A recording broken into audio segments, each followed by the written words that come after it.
Kumusta? Magandang umaga sa inyong lahat ng mga kapwa ko ka-farmers, mga ka-viewers from Luzon, Visayas at Mindanao, pati sa abroad at ibang bansa. So sa lahat nating mga subscriber, viewers, share, commentator, magandang umaga at maraming salamat po no, sa patuloy niyo na pagsuporta sa ating munting YouTube channel. So sa umagang ito mga ka-farmers, share ko lang po, nagpapapitas po tayo no, sa ating talong na ang variety ay Calixto F1. So ito po ang bunga no, sa ating raton. So maganda-ganda ng tingnan dahil inulan na po ito ng 2 beses tapos napakalakas. So ngayon mga ka-farmers, samahan niyo ako para ipapakita ko po sa inyo ang mga nag-harvest mga ka-farmers para alam natin no ang mga bunga na pwedeng i-harvest, kasi sa mga baguhan at hindi pa nakakaalam, nagtatanong po sila sa atin kung paano malalaman na itong bunga na ito ay pwede nang mang-harvest. So ganito mga kapwa-farmers. So yun po ang ating tinatawag na mga class A. Yan, hindi pa yan napilian. Ito no. So yun po ang tinatawag. So yung mga baluktot, yun po ang simi. So pag matuwid, good. So nasa 7 hanggang 8, 1 kilo. So yun po ang tama na size sa pag-harvest. Okay, so sa mga buguhan, tulad pang idea. So pag ganito mga ka-farmers no, may makita tayong parang namutla no. Yan, labis na po ito sa araw. Pero kung sa tag-araw, ito po ay kulang lang sa tubig. So yun po. So pag ganito ang panahon, may ulan na, pag may makita ka ng ganyan, labis na, sobra na. So ang tamang size, yung mga ganito no, 7 hanggang 8, 1 kilo mga ka-farmers, yun ano, napakalaki oh. So mga 6 dito, 1 kilo na siguro. Yan oh, napakalaki oh. So yun po no, ang tamang size sa pag-harvest. So ngayon, samahan nyo ako at ipapasilip ko sa inyo ang nag-harvest nating mga tauhan ng talong. Nandoon ang mga tauhan natin dyan nag-harvest, and then sa kabila meron pa din. So dito muna tayo mga ka-farmers para ipapasilip ko sa inyo. So yan ang ating area na tataniman ulit ng ampalaya. Inuulan na po ito ng maraming bisis, and then sadyang nakaangat po ang bed, napakataas. So kahit araw-arawin pa ito sa pag-uulan, hindi na tayo mabahala dahil nakataas na po no ang mga puno ng ating kamatis. So ngayon sumisibol na ang damo. So i-sprayhan lang natin to ng herbicide. Yung Blue Star Contact herbicide ang ating gagamitin dyan. Madali lang yan i-control mga ka-farmers. Isang tao lang, tapos na. Simula umaga hanggang sa mga ganitong oras.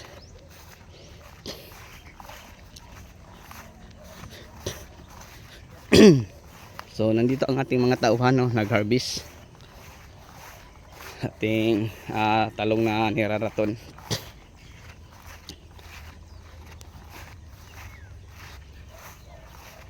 Yan, marami pang bunga sa gilid oh. Yan, hindi pa ito nadaanan nila. Ayan po ang ating raton na talong mga ka-farmers. Yan. So hindi tayo nakapag-update na sa pang 4 na tinaharvest, pang 5 na tayo ngayon. So yan, papalaki na ang mga puno. Kita natin mga ka-farmers oh.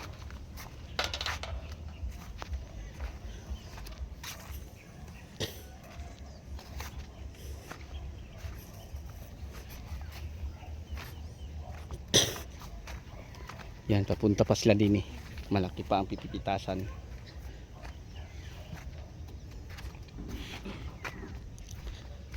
Kuha yung tanan, nalaga si lalom oh. At bang mo kada linya.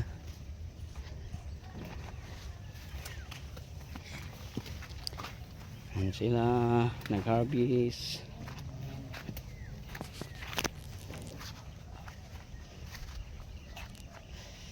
Oh, maganda na at malaki na uli ang kanilang mga bunga. Kasi palagi na po itong inuulan.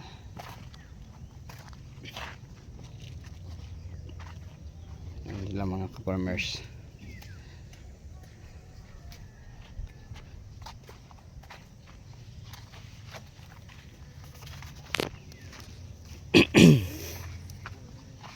Yan, sinisilip nila sa ilalim kasi madaming bunga sa ilalim. Ayun na po, no, may mga bulaklak na marami natin mapapansin at makikita. So pansin natin, maganda na din tubo sa mga bagong usbong nating mga talong.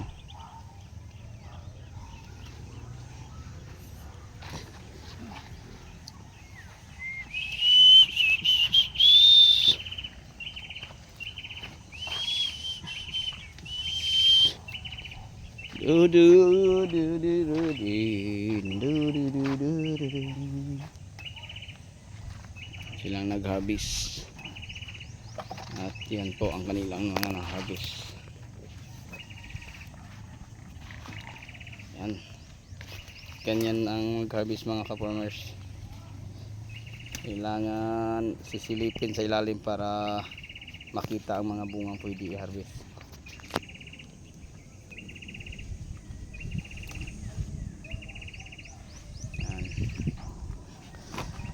Ganyan ang mag-harvest mga ka-farmers. Ang mga tao sa kabila.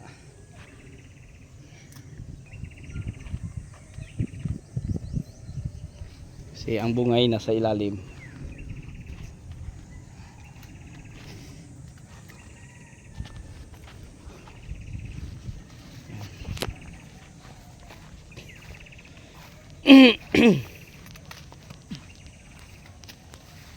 Harvest sila. Ang mga bungang harvest nila. So ang mga bunga mga ka-farmers na nasa ilalim. Yan, marami na itong bunga. Ang aking talong. May mga punuan bita sa muti-muti dong. Larutan nyo dong. Na-crates dire masig mabiyaan. So yan po, no. So dahil inuulan na ang ating talong, napakaganda po ang kanilang talbos. Kita natin kung gaano kaganda. Yan. Sariwang-sariwa na. Yan, napakaganda na uli. Nakakatuwang tingnan mga ka-farmers. Kasi inuulan na po, no. Yan, kita natin at pansin natin, no, ang kondisyon na kanilang talbos. Napakaganda po.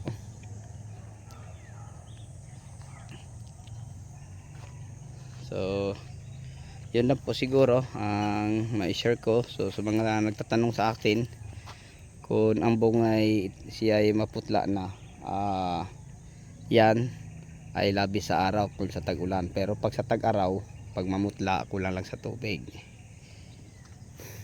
So yung talong natin mga ka-farmers ay galing pa ito sa tag-araw. Bago pa lang ito na inulan, isang linggo pa lang, no, bago pa lang po siya inulan. Kaya kung tingnan natin, yan ang mga bunga nila, oh. Napaka daming bunga nito mga ka-farmers. Hindi lang natin makikita, oh. Yan. So kahit maliit ang puno, no? So napakadaming bunga nito. So yun po ang ating talong na niraton, kung saan pang-limang harvest na po natin ngayon. So, napakadaming bunga ating makikita sa ilalim.